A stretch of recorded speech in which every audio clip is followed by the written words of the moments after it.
Hi, Marina.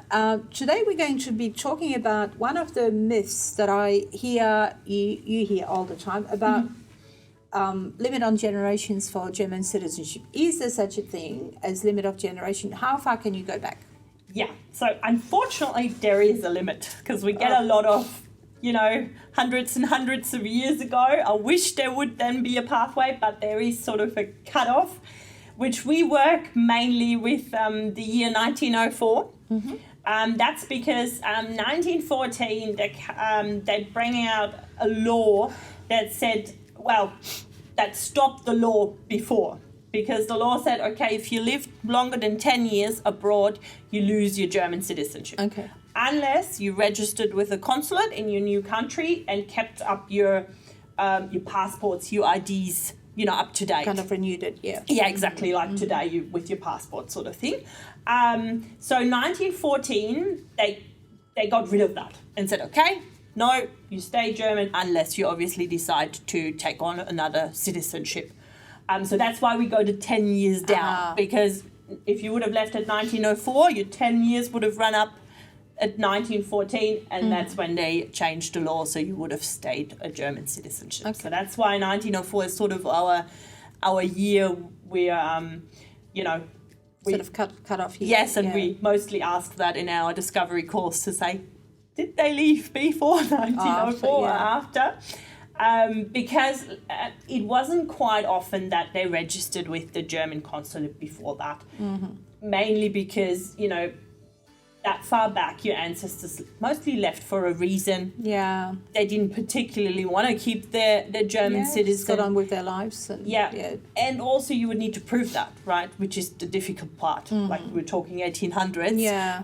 The German government would go, oh, please show us a document that you registered or held your ID. Believe your word for it, yeah. So very hard. Yeah, and Marina, a couple of things there that people may or may not be aware of, but Germany in today's borders was very different than in 1904, and it's a very old country, one of the oldest European countries, but it's gone through lots of different permutations. There were lots of different governments. Borders have changed all over the place. It's like one of those countries that went back and forth. So that's another consideration that you need to look at, or our team needs to look at when we assess people's eligibility.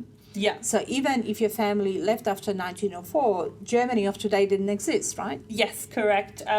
Look, this is things we would find out through research. What citizenship they held. It's a lot that mixes a lot with Polish. Yes. Polish is the same. Sometimes a lot of German.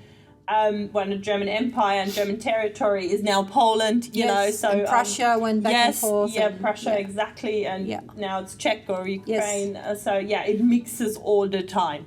So it's a very complex picture in essence.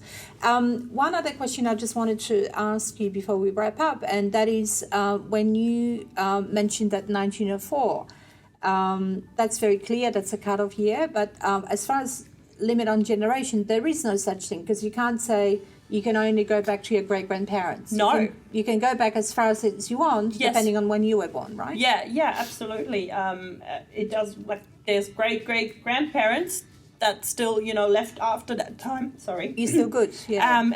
Yeah. You're still okay. So if you say, oh, it's my great-grandfather, I probably won't be eligible, you don't know. Because in some other legislations, like Italian, for example, there is an actual limit. Or Slovak's another good example, in Czech, I think. Yeah. But for German, they look at the dates and events that happened. More the immigration than the birth year, for example, of Italian. When people naturalised, if they served in the army, there's all kinds of eligibility criteria. Yeah. But no limit on generations as such. Yeah. No. Brilliant. Absolutely not. So everyone, any questions? Marina's the person to speak with, and very knowledgeable, very kind, and very professional. So we encourage you to contact Marina if you have any questions. Thank you. Brilliant.